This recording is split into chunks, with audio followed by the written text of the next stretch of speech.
Hello and welcome to Forever Rugby on Forever Sports. We are live. It is Monday Night Live, our start of our news shows for the week. So in terms of the schedule, just very quickly, we will be live tonight and we'll be live on Thursday night for Rugby News Live. So jot that down on your calendar. Those will be the two live news shows this week. We wanted to try and do sort of Monday, Wednesday, Friday, but Friday and Wednesday, unfortunately, not going to be possible this week. So we'll be doing Monday and Thursday. As soon as I get a 9-to-5 job, which has a normal schedule, and I don't have to find what I'm doing on a week-to-week basis, we can commit to something a little bit more cement and something a bit more constant. I'd like to get up to a sort of a Monday, Wednesday, Friday show, but at the moment we have to make do with kind of, just I suppose just going with and deciding on what's going on. But yeah, let me know how your weekend was. Unfortunately, didn't do any wild watch-ons this weekend because I was at a bachelor's party on Saturday. So Sunday was all about recovery. But Lucanio Chongweni was wrapping up the Rainbow Cup in the review between the Sharks and the Bulls, as the Bulls beat the Sharks to claim their position in the Rainbow Cup final, which will be this week Saturday. And we will be live for it. So this week Saturday, we're going to have 3 live watch-alongs in a row. We've got Currie Cup action, followed by more Currie Cup action, followed by the Rainbow Cup. So for all the live watch-along enthusiasts, we will be back for at least 3 on Saturday. We're trying to get one done on Friday as well for the Currie Cup. But buckle in, because we've got, I was doing the schedule, and the amount of live watch-alongs we've got, I think it's got like 42 almost that we're trying to do between now and August. So it's going to be a really, really busy couple of months ahead. So please make sure right now, smash that like button, subscribe to the channel so that you get the notification that we are live. And so in terms of the schedule for the evening, we're going to be talking about Bulls topping the Rainbow Cup. We're going to be talking about the squad for Treviso. We're going to be talking about Ronan Kelleher joining the British and Irish Lions squad. We're going to be talking about Cornwall HENDRICKS set for a Springbok return. That is our lead story tonight. And we're going to be talking about the Ireland squad as well. And we'll sort of also be talking about a little bit about what happened on Saturday in terms of the Sharks and the Bulls. Bit of an altercation, which then caused the Bulls to have to leave out their Springbok forwards. And we're also going to be mentioning a little bit about Bongi Mbonambi and the reason why he went to the Sharks. He's opened up about that a little bit as well. So quite a few things to talk about tonight. And if any other news sort of comes in as we're going, we'll get to that as well. I was in a Springbok press conference today with Deon Davids. That video will be up literally in the next sort of half an hour, hopefully. If you are a member, you will get to see it first. For everybody else, that Deon Davids interview will be available tomorrow morning. Tomorrow we've also got the interview apart from the press conference with Stephen Kitsoff. It'll be available for the members in the morning, and for the non-members in the afternoon it'll go live. And on Wednesday there's also a segment from Trevor Nyakane, and quite interesting from both those two, because I think those two are both sort of trying to force their way into starting lineup. Those two didn't start in the World Cup final. I think Trevor Nyakane probably would have if he was fit, and Stephen Kitsoff obviously now set and preparing to sort of take over from Beast and Tawarira. So some interesting stuff from both of them about the expectations for them, how they need to try and give the coach's selection headaches and things like that. So make sure you keep checking on the channel for when those come out. Jake Butcher saying forward pass and red card, as you were, mate. But yeah, so we're going to start off with the weekend. And obviously the Bulls are now in the Rainbow Cup final on Saturday, after they beat the Sharks on Saturday.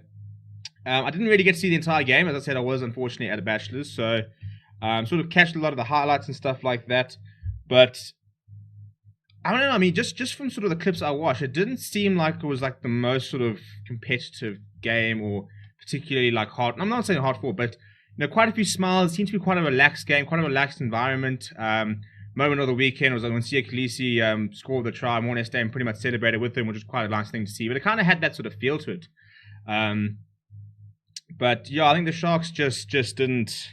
I said before and I didn't think they were going to have enough to beat the Bulls, and especially without an Oxen Chair and Thomas Story, it was always going to be a very much an uphill battle, and that was kind of what the story was on the day. So Rainbow Cup South Africa has come to an end. The Bulls topping the log, and Stormers coming second through a technicality, well, obviously with that walkover victory against the Lions, who couldn't field a side this weekend. Sharks finished third, and the Lions finished bottom of the log. So I thought it was a very good Rainbow Cup. I did a review this afternoon about the Rainbow Cup itself, the South African version of it. And I thought it was quite good. I quite enjoyed it, because I think most of our expectations was, there's another long internal competition with the same teams. You've seen it all before. What's going to be different? But I definitely think that the standard of rugby was significantly better, and I think it was a much better watch than what we saw in sort of the Currie Cup and the Super Rugby. So I think it was much. For me, it exceeded expectations. Probably because my expectations were a little bit lower, but I was quite impressed with the standard of rugby. As a Springbok supporter, I'm feeling a lot more comfortable about the British and Irish Lions series after having watched the Rainbow Cup SA, because I feel like we are playing at a high standard of rugby. I think our players are fitter. I think our players are looking a lot sharper.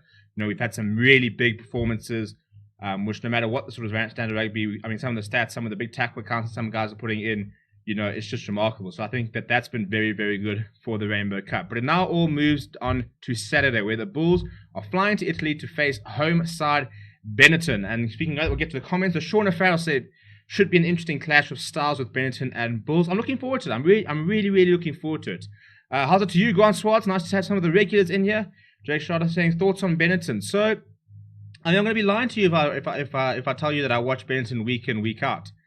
But I mean, it's a very different sort of two teams, isn't it? I mean, the Bulls are going to arrive with a big South African pack, and they're going to try and bully Benton. And Dieval Juvenal, obviously involved there. He has had plenty of experience playing against Bulls. I think he'll be quite an important player for Benton themselves. Interesting to sort of see how he goes about the business and stuff like that. But there's some good players in that Benton side, and I'm quite keen to sort of see how they go, because yeah, I mean, it's final rugby is just interesting. I mean, playoff rugby, it's one of those things where favorites almost go out the window sometimes. You know, underdogs can do. I mean, it takes one big performance, doesn't it? It takes one big player from Benton to say, listen, we're going to go and prove a point here. We're going to go and just try and do something special, you know. So motivation-wise, the Bulls are going to jump on a plane and they're going to go over thinking we can win a Rainbow Cup. Compared to Benton, who think that they could now go make a statement and introduce themselves to the South Africans as a side that can beat the best team from South Africa. Now, obviously, there's quite a few injuries, and we'll go through the squad, and there's a couple of players that are involved in the Springboks. But I think that there's so much more to play for from a Benton point of view, that they could make a huge statement if they were to go and do something quite special. So I'm really looking forward to seeing how they go about their business. I think that it's playoff rugby, and if the favourites always won, you know, I think Stormers probably would have done enough better over the years. So I think I was talking about that in the review, the fact that the Stormers are a side who should be playing finals, who should be making semi-finals, who should be sort of going all the way, and yet they just kind of haven't in the past, which has been quite frustrating, I think, as a Stormers supporter. But for the Bulls, I mean, it's another final for them. You know, they were very good in the Currie Cup final, and definitely sort of showed why they deserve to get the favourites card. But sometimes that favourite card can do different things, and I think Jake White will be very cognizant of the fact that he's not going to go in there and tell the side, listen, you know, you're the favourites, do yourself. I mean, he's not somebody that shies away from it, but I think he's somebody that drills him into it, that when you go in as favourites, you've got to put in a performance that deserves to be. So he's definitely not going to be that type of coach who'll ignore that sort of issue. I suppose a lot of it comes down to a bit of a fly-half battle, because we're not going to have Morne Steyn this weekend. So you're going to have Chris Smith going up against Paulo Garbizzi, who I think is a tremendous little player. I mean, for somebody so young, he's really stepping up. And I think that's one thing that Swanko Smith did a lot of good work with. I think that he said, we have got a generational player. In terms of Italy, this is a generational player for us. And the sooner he plays at Italy and the better he gets, you know, the better it will be for Italian rugby. So he was instrumental 2 weeks ago when they got their victory against Connacht, and I think that he will be another big player this weekend, and I'm very interested to see how he goes. So the comments saying, Grant Swart say, most of the Rainbow Cup games are competitive and we under some future BOK successful tournament. I completely agree. I think that Edward van der Merwe, for example, was a big fan. I thought Madosh Tamwe was tremendous. There was some big, I mean, I thought Fez and Barter was pretty good. I'm trying to think of the individual teams who, I mean, Albert Lowe obviously continued doing some big things. It was nice to see Marcel Casilla getting a run up. Yeah, that's it. There were some good players that we found. Jake Schreider said Chris Smith could be an area where the Benton could expose the Bulls. Has not had a lot of game time. Well, exactly. And I think that, you know, when you think, we all know how important a fly half is. So it's going to be a huge clash there. And I think that, as I said, I think that's somewhere at Shirley as a Benton sort of coach and stuff like that, you're going to be sitting there going, come, we're going to have to go put him under a lot of pressure and see if he can cope. And if he can, then cool. But if he can't, the Bulls might struggle there. Radio Video says, what's up to do for streaming? I'm using OBS. It's the standard go-to, straight out of OBS there. It's free to download. Anybody who wants to go and become a YouTube star, best of luck if you do. But yeah, so I use OBS, open broadcast software. So, I mean, we're looking at the last game when Benton played against Connacht, and a couple of the players who I think are ones to look out for. First of all, I think Sebastian Negri is a very good player. They're on flank for Benton. I've seen a little bit of him, not as much as I'd like to see. But he's a big player. But obviously that Deval Duvenacher, Paolo Garbizzi is a very important combo. And Monty Ioni, he was one of my favorite players during the Six Nations. Also, not too old. I don't want to lie to you, but 26 years old. So you're coming into his prime. A very, very exciting player. You know, a hard hitting player. You know, somebody who really, really enjoys the in every facet. You know, he looks for work. Enjoys the competition, stuff like that. Big positions there outside centre with Jean Ignacio Brex. He'll be up against Marco Jansen Fury. And I also think that's probably a potential weakness for the Bulls. I don't think that he's a make do outside centre. He's not an out and out centre. So I think whenever I look at that Bulls backline, I always think that outside centre is the one position where as a Bulls fan I'd like to strengthen, and as any other fan I would sit there saying, let's go take on Marco Jansen Furen, because Cornel Hendricks is tremendous, but that's the one sort of weakness of that Bulls backline. Jay saying, thoughts on Nokia playing at 7? I actually want to watch the full game. I actually haven't had time to just sit down and be able to watch the full game, because I really want to. Because I want to see how he did at Nokia. I've only heard good things about it. So I want to go and see exactly how he did play. I haven't managed to watch the full game on Saturday, so I'm not going to comment too much on that until I have. But I heard a lot of good comments about it.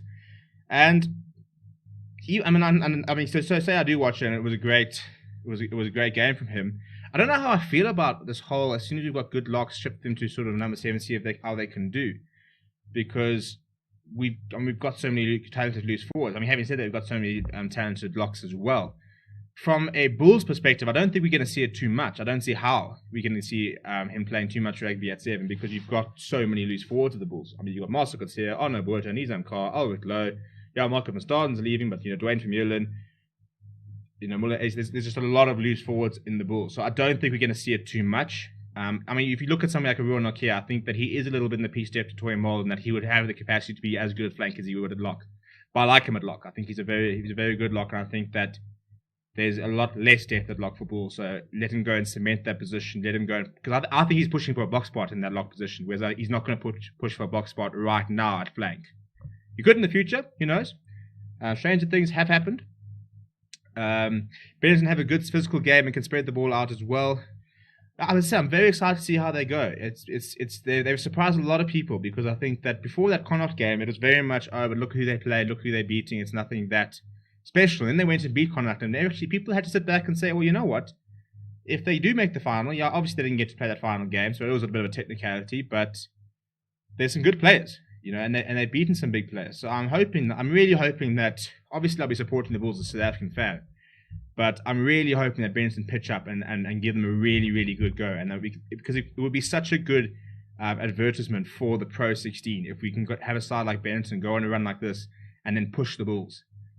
I think that'll be such a nice sort of exciting precursor for what we can expect towards the end of the year, because I think the Rainbow Cup was very close. So if the Benton Bulls game suddenly becomes very close, then suddenly you're thinking, well, maybe there's a bit of a shift, and maybe it's going to be sort of less dominance from maybe a Leinster, or maybe it's not going to be so sort of one side. Hopefully we're going to have competition which is a lot more competitive and can go both ways. Francois saying you have to refer to him as Stormers legend Duvenacher. To be honest, I was never a massive Duvenacher fan. I know Stormers supporters loved him. I mean, I think he's good, but I was never really blown away by him. Yeah, I'm certainly not going to refer to him as a legend from my side. Radio Blue says, looks very professional. Did you create your background yourself or have someone create it? It's been a bit of a combination, to be honest. I've had to bring in a couple of people and stuff like that, but a lot of the stuff I've done myself through trial and error. So yeah, glad you think it looks good. It's quite fun to do. So that's what we had this weekend. So in terms of the Bulls squad and who they're taking over, because it was released today, it will be captained by Marcel Coetzee.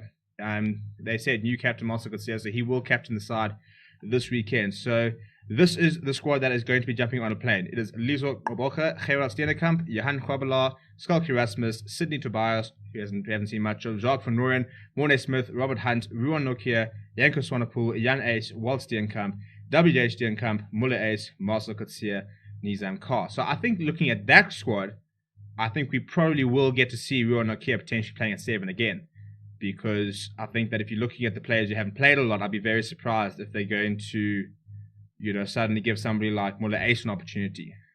So I think there's a very good chance that Ruan Nokia will be once again playing on the side of the scrum, and they'll probably go with Janko Swanepoel and Walt Steenkamp in the middle. They could go WJ Steenkamp at the back, I suppose, and move Marcel Coetzee around, but you've got no Marco van Staden, so that's somebody that they're missing on this weekend anyway. There's no Albert Lowe through injury, obviously no Dwayne Vermeulen, no Arno Buerta, so it is very much a depleted loose trio for the Bulls, which is a bit strange given the fact that they've got so much depth. But having said that, as I said, we still could see Marcel Coetzee, Nizam Carr, WJ Steenkamp is a very good young player, Ruan Nokia, there's some very good players anyway. The back line is going to be Ivan van Zyl, Zach Berger, Keegan Johannes, Chris Smith, Clinton Swart, Cornel Hendricks, Marco Jansen van Vuren, Javino Jacobs, Madosh Tamwe, David Kellerman, Geo Aplon, and David Creel. So, I mean, there it's going to be pretty predictable. I think we're going to see Ivan van Zyl, Chris Smith, Javino Jacobs, Madosh Tamwe, Cornel Hendricks, Marco Jansen van Vuren. David Creel will be at fullback, and I reckon that they're going to go with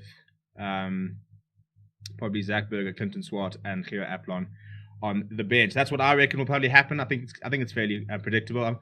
Jake's not someone who's really going to put in a lot of surprises. What he has been doing is been offloading a lot of good players off the bench. So I'll be interested to see if Lizo Gqoboka starts or not, because he's been trying to sort of bring in that impact from Trevor Nyakane, and they asked Trevor Nyakane about him. I can't say too much about it because that part's embargoed until Wednesday. But yeah, it'll be interesting to see how Jake White uses the squad. Is he going to start Lizo Gqoboka, seeing that he might not have as big of an impact without Trevor? Or will he still come off the bench and say, listen, Lizo, I need you to bring in a big 40 minutes in that second half? So I think that's going to probably be where there might be a couple of surprises. But I mean, I don't think we're going to see Jake White suddenly going and not play Marco Jansen van Vuren, or starting Zach Berger in front of Ivan van Zyl. I'll be very surprised if we see that. It was good to see Geo Aplon back after that horrific injury. Yeah, apparently also played very nicely. So that's what I'm saying. This is why I need to sit down and watch that entire game, because I'm very keen to see how everybody played. I've also, once again, only heard good things about him. So that's the Bull squad. That's how they're sort of shaping up for this weekend. I think that it's, as I said, it should be quite a good clash, and we're going to have some Currie Cup before them. So clear your schedules, because I think from 1 o'clock South African Standard Time, we're going live, and it's just going to go boom, boom, boom, boom. We're going to be live for about 6-7 hours pretty much straight as we cover all the different games. So it should be one hell of a good afternoon of rugby. But yeah, Radio Video says, are you excited for the Currie Cup starting? I am. I enjoy the Currie Cup. I love the Currie Cup. I think he doesn't love the Currie Cup. But what I will say is that we need to be very honest and very realistic about what we're going to see this Currie Cup. That bull side is not a full-strength bull side, and that is going to be the bull side in Italy, which means that another bull side is going to have to play against the Western Province on Saturday. So, I mean, if you think that there are players there that you don't recognize, wait until you see what the Bulls are going to throw up on Saturday, because you're not going to know anyone. I mean, it could potentially be lots of youngsters, a couple of club players. I'll be interested to see if the new prop they signed, the Giraffe, they call him, I'll be interested to see if he gets a go. So it should be quite interesting to sort of see what sort of side we see for the Bulls. It'll be a nice opportunity to see what they've got coming through and what they have within their reserves, because, yeah, I mean, they've got the Western Province at 4 o'clock on Saturday, so it's a bit difficult to play that and then jump over to Italy about an hour later and go play that final. So I'm very keen to see that Bulls side as well. In terms of your Currie Cup fixtures this weekend, it's the Pumas versus the Lions on Friday night. That's at Mbombela Stadium. I think the Lions could be classed as favourites for this Currie Cup, because they are only missing Alton Yankees, Jordan Hendricks, and Wandisile Similani, basically. That's it. A couple of injuries at the moment, but in terms of players they're missing from the box and stuff like that for the Currie Cup, there's not a lot of players. Far fewer than the Sharks and the Western Province and even the Bulls to a certain degree. So I think that Lions could be sitting there thinking, you know what, we could actually sneak a trophy here. Because they weren't far off the other sides. Yeah, they finished last and 8 points off, but they weren't far off. They didn't get thrashed at any point. So when you think that you're still going to have Berger Oendal, Dan Creel, Morne van den Berg, Andre Warner, Vincent Tutuka, MJ Palser, if Yakuil's back from injury, Willem Alberts, Steve Satori, Carly Sardi, Jakob Asaki, they've still got the bulk of their main squad, so they could definitely be favourites. Obviously, Cheetahs are also going to have quite a good go. They've got a bye this weekend, though, so they have another week. But I mean, their preparation didn't go particularly well. The Cheetahs lost on Friday to Greekwas in a friendly. If you want to go watch the game, I think it's on the Greekwas Facebook page. You can actually go and stream it and watch it back if you want. Warning, it is all in Afrikaans for my international audience, so you might not understand the commentary, but they did play. So yeah, and then the Greekwas against Sharks on Saturday. So that's when we're going to start going live. Hoppers 1, then 4 o'clock, and then whatever time the Rainbow. I'm not sure if it's been confirmed the time for Hopper 6. There we go, Hopper 6. So yeah, Hoppers 1, 4 o'clock, Hopper 6. We're going to be live from 1 until about 8, 9 in the evening. So it's going to be a long day of rugby. So buy the beers, put them on ice. Let's come and sit in and have a really, really good afternoon. Has Iniwa Debe returned to the Kings? I haven't heard a lot about him. It was pretty much reported that he had left because they'd all started their Currie Cup preparations and he wasn't part of it. And I know a guy who is very much involved in all sort of reporting a lot of Eastern Cape news and stuff like that. But the rumor was that he wasn't there, and there was another article saying that he was pictured playing in KwaZulu-Natal. So they reckon that for all sort of means necessary that he has left.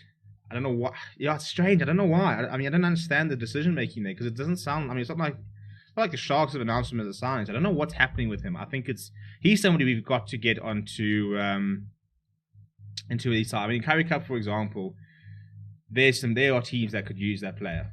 The Pumas, Greekwas, I'd love to see. I'd take it about the Lions. With no Jordan Hendrickson, no Alton Yankees, Gianni Lombard still injury, I would happily have him for the Lions for the Currie Cup. I think in the Cheetahs versus Invitational, it was a dream to see him playing so well. So I'm hoping they can try and get him in. So I think he's someone that's fallen to the wayside, and we've saw glimpses that he's a player that should be involved a lot more. So hopefully somebody can snap him up. Are you getting Lakanya in to help you with the streamathon on Saturday? I don't know what the story is this weekend in terms of everybody's availability. So we've got somebody else who's going to be joining the team. So if you guys watch the British and Irish Lions announcement, I had 2 other guys. Another Stephen, who's based in Ireland, and Sean Christen, who's based in Natal. And they're going to be with us. So on Monday next week, mark your calendars, Monday next week, we're going to be releasing our promo for the Lions Tour. And that's going to give you a very good insight as to what you can expect for the British and Irish Lions in terms of the coverage we're going to do, the types of videos we're going to do, a kind of rough schedule of when you can expect these videos. It's going to be so much fun. I'm like a child before Christmas. We sat there doing our content schedule. We've got so many cool things planned for the British and Irish Lions series. I'll post a picture, a bit of a sneak peek on what I'm doing on Thursday. I booked a really cool appointment to go somewhere quite exciting, and I can't wait to share that with you as well. So in terms of this weekend, though, I haven't heard anything about Lakanya, whether he's going to be available. I'd like to try and get him involved at some point. But either him or Sean Hurston, for example, could be doing the commentary on Friday, the live watch along on Friday for the Currie Cup game. So I will have that all sort of confirmed on the channel. So just subscribe to the channel, see the community panel. I'll be communicating what's going to happen as the week goes by. But check Monday next week. We're going to have a very cool promo all about this stuff. Radio Video says, any collaborations you have planned or anyone you'd like to collab with in the future? Yeah, we're speaking to a few things, a few different people. I haven't really done a collab yet on this channel, but we are looking at different sort of people. We've reached out to a few people. A couple of people have reached out to us. So I'm very open to collabs. I think it's a very cool thing to do. But nothing set in stone at the moment. A couple of things in the works. So if anybody out there that wants to collab, give me a shout. I'm always happy. If anybody's got a channel or something like that, I'm always happy to come and appear or something like that. If you can, I think my email address is should come on the screen at some point, or else you can check it in the thing. So if you want to collab, come give me a shout. But we are looking at a few different things, and hopefully we can try and get more of that going in the future. Grant Swart says the Sharks will only sign a debut if he plays for Stormers, which means that Ross Beckman will probably be announced as the new for the signing for the Sharks. Ross Beckman, he's back at the Cheetahs in theory. Obviously, he's now with the box squad. So, but if he falls out of the box squad, he'll be back with the Cheetahs for the Currie Cup. Yeah, I'll be very interested to see if somebody does pick him up for the Rainbow Cup. Not for the Rainbow Cup, for the Pro 16, because he's such a good player. He's an electric player to watch. I'm so chuffed that he got called up into that box squad. Unfortunately, actually, because he wasn't called up, he was called in the box squad. We were actually down to interview him. Hopefully, it's going to be now in the next kind of week or two. But he now made the box squad, so that's made that a little bit more difficult. But we're hoping that as soon as he's back with the Cheetahs, that we can try and get an interview sorted with him, which would be quite cool. But yeah, I think I'll be interested to see where he does go. I mean, I think that the Sharks are probably the worst place for him to go, just in terms of them having so many wings. I think the Stormers will probably take him full time, to be honest. I think Edward van der Merwe is obviously going to make their move to Lions. Hasn't been announced yet, but it's all but confirmed. So I think that's probably the most logical place for Speckman to go. I mean, the Sharks, I mean, their wings, I can't actually, I mean, how can you have Spoon, Corsi, Marcus, Olma, Pimpy, and Yao Penkle and Apelele Fassi all contracted? They're all in the box squad. How is that allowed? I mean, they're starting to put boxes on their bench at this stage. But, yeah, and I think that's why, I mean, a lot of people are talking about Sean Everett potentially getting, well, shouldn't be there. I mean, he signed a new contract the other day. So if you're a Shark supporter, let me know what you think. Are you backing Sean Everett? Do you think he should have signed that deal? Because it's quite interesting to see. He's had a lot of backlash because of the performance over the weekend, saying that the Sharks are just not good enough, and a lot of that comes down to the coaching, because they are signing some very good players. Do they have the right coaching staff to go and get the job done, which is quite a big sort of cause for concern for some people.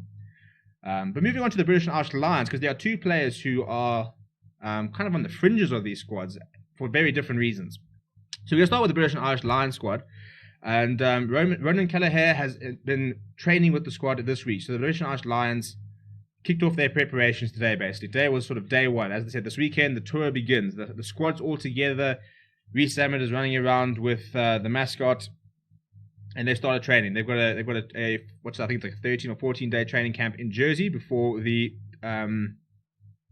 Japan game on the 26th of June, which is next weekend. So Keller has been brought in as they wait for Jamie George to arrive, because he's with the Saracens at the moment. So apparently, I think it's this coming weekend they finish there, and then Jamie George will join the squad. So until then, Ronan Keller has been training with the squad, but he's not part of the 37-man squad. But I mean, spoiler alert, it means that he's obviously right there. So if there's any issues to like Jamie George or something like that, then he will be called in. And in terms of South Africa, so quite an interesting story that's popping up at the moment is that Jake White has confirmed that Rassie Erasmus, Jerry Roux, and Jacques Nienaber are working with Cornel Hendricks and his representatives to try and sort out some conflict that they've got, a bit of boardroom issues, and that basically that is the only reason he's not currently part of the Springbok setup. And as soon as that gets sorted out, he will then pretty much be included in the box squad, basically, is kind of where it is at. So basically, I mean, a lot of it's got to do with his health, obviously, because we know that he suffered that heart condition all those years ago, and he had to go and start for club rugby. He had to start club rugby. He had to go back to right at the beginning and work his way back up in club rugby. And you know, he's got a bit of a dispute with SA Rugby. I don't know if it's regarding. The details have been quite sketchy about what it is, but a lot of it's got to do with sort of that heart condition stuff like that. And Rassie Erasmus even said so. He said that there are no rugby reasons that explain why he's not part of the squad, and therefore it's purely just that backroom stuff. So it'll be quite interesting if they can sort out those issues. I mean, does he get out to the squad immediately? Does he have to wait for somebody to get injured? You know, who does he come into the squad for? Where does he fit in? But I'm really glad that he is on the radar, because I think he is someone. It's just the story. It would complete the story. It's been so good to see him working from club rugby back to sort of provincial, and now being one of the stars in the Bulls side that will try and lift the Rainbow Cup at the end of the week. And next season could be leading the sort of the Bulls charge in Europe, along with some of the best players in the world. You know, with Dwayne Vermeulen and the likes around him. So the fact that, you know, somebody whose rugby career was basically over, he was playing Springboks and everything like that, was then told that pretty much his rugby career is over, and he went back to the beginning and said, no, I can still play, and he's now doing this. It would just be such a cherry on top, such a brilliant story if he then managed to go all the way and get back into that Springbok squad. So yeah, I'm gutted that it sounds like it probably won't be for the British and Irish Lions. Whether he would have featured in the Springbok squad, probably not, but he could have been in like the SAA team. But I mean, he will get a chance to play against them as the Bulls, so I think that he'll be very chuffed with that. I mean, when you speak to him, I think he's one of those people. He's so down to earth, and he's just very aware of how lucky he is every single time he runs onto a field, because he didn't think he was going to do it again. So I think that obviously he would love to play for the Springboks, but he's also somebody I think who's very aware that you know, he's managed to the fact that he's back on the rugby field is so important to him, and he's really taking every game, which is really cool to see. But yeah, in terms of sticking to some international rugby, Ireland named their squad today for their upcoming internationals, and I'll pull up their schedule officially now. And then we'll go through the squad and stuff like that.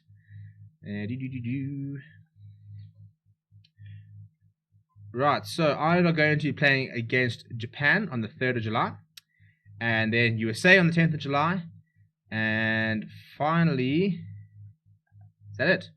Surely I'm missing a game here. Super Sport, you are lying to me. But while I pull that up, this is the squad that will be playing those games over there. Right, so going through the squad, I think it's about 6 uncapped players. All little asterisks there are uncapped. 1, 2, 3, 4, 5, 6, 7, 8, 9 uncapped players. So Ryan Bird, Finney Beelum, Paul Boyle, Ed Byrne, Gavin Coombs, Alton Delane, Peter Dooley, Caelan Doris, Dave Heffernan, Rob Herring, Ronan Kelleher, who won't be training with them right now because obviously he's with the Lions, Ross Maloney, Peter Mahoney, Tom O'Toole, James Ryan, John Ryan, Nick Timoney, Josh van der Fleer, very good player that. I'm a big fan of Josh van der Fleer. Fiona Wycherley, Will Addison, Robert Balakoon, Caelan Blade, Billy Burns, Harry Byrne, Joey Carberry, Craig Casey, Andrew Conway, Shane Daly, Tom Daly, Chris Farrell, Jameson Gibson Park, Hugo Keenan, Jordan Lamar, Stuart McCloskey, Gary Ringrose, and Jacob Stockdale. It's a very good squad, I must say. I mean, you can't have too many complaints about that squad. So Ireland fans, let me know. Are you happy with that squad? Are you happy with your, what is it, 9 uncapped players we said it was? James Ryan's going to captain the side. Players that I like to watch. I think I'm a big Gary Ringrose fan. Thought he was very good in the Six Nations and was definitely knocking on the door for British and Irish Lion selection. I thought Jameson Gibson Park, he's quite an exciting player. He's got the ability. He's got one of those. He's a bit sort of a maverick, I suppose, where he can have some very off days. But when he's on song, he can play. He can change the game on its head. Rob Herring's a very nice player there. Who else is somebody I like to watch? Yeah, I said Ronan Kelleher's a nice player. Billy Burns would be quite interesting. Obviously, didn't have a great time in the Six Nations, and you'll want to try and forget that quite quickly. But yeah, I'll be interested to see how he goes as well. Just trying to pull up all the fixtures for what we can sort of see coming up. There's some very, very cool internationals in the window. In terms of games that we are looking to cover, so this Ireland squad is basically into a few other sprinkled in. Yeah, well, pretty much, to be honest. In terms of the games, though, that we are looking to cover for the international window, we've got New Zealand versus Tonga, which is going to be quite a cool series. I think Australia versus France is going to be the standout, apart from the British and Irish Lions. That will be the sort of the big games that everybody's watching. But Argentina are going to be in Europe as well. We've got New Zealand versus Fiji. Wales versus Argentina. Got 2 tests there. So it's going to be quite a cool test window. And we're going to be trying to do as much as we can. But as I said, there's just going to be so much rugby over the next couple of months. I'm not quite sure how we're going to manage it all. But we'll do our best. We'll do our best. That's why we are trying to get a bit of recruitment going, so we can try and bring you as much rugby as we can. But it is going to be a very hectic time. And yeah, I mean, we're pretty much 33 minutes. So that's pretty much all we have time for. As I said, we will be live again on Thursday for another news update. So smash like and there, subscribe to the channel, come and join us, hang out with us on a Thursday as well. But throughout the week, we've got a team of the tournament we're going to try and put out tomorrow. We're going to do 5 things learned from the Rainbow Cup as well. That'll all be coming up this week, as well as all the press conference and stuff. So keep an eye out for that as well. And Sean Farrell saying, I'm happy that they are trying lots of young players and giving the most experienced players like Johnny a rest. Jameson Gibson Park is a good attacking scrum half. I just get annoyed that he kicks a lot. Yeah, the scrum half problem, isn't it?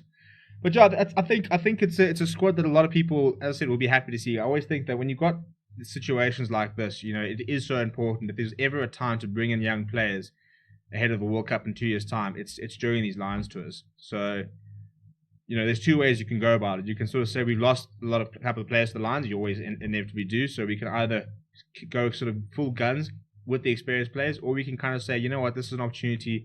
Let's rest some big players, as you see, like Johnny Sexton, and bring in some youngsters and see how they go. And it's always quite exciting because there will inevitably be that one youngster who puts up his hand and becomes part of the squad. So, you know, give as many opportunities to do that, and then hopefully uncover some gems. But yeah, that's all I've got. That's all I've got time for tonight. As I said, we'll be back again on Thursday. Keep an eye on all the stuff we've got during the week. Smash a like on the video. Do subscribe to the channel as well. My name is Steven. Thank you very much for hanging out with me this Monday night, and I'll chat to you guys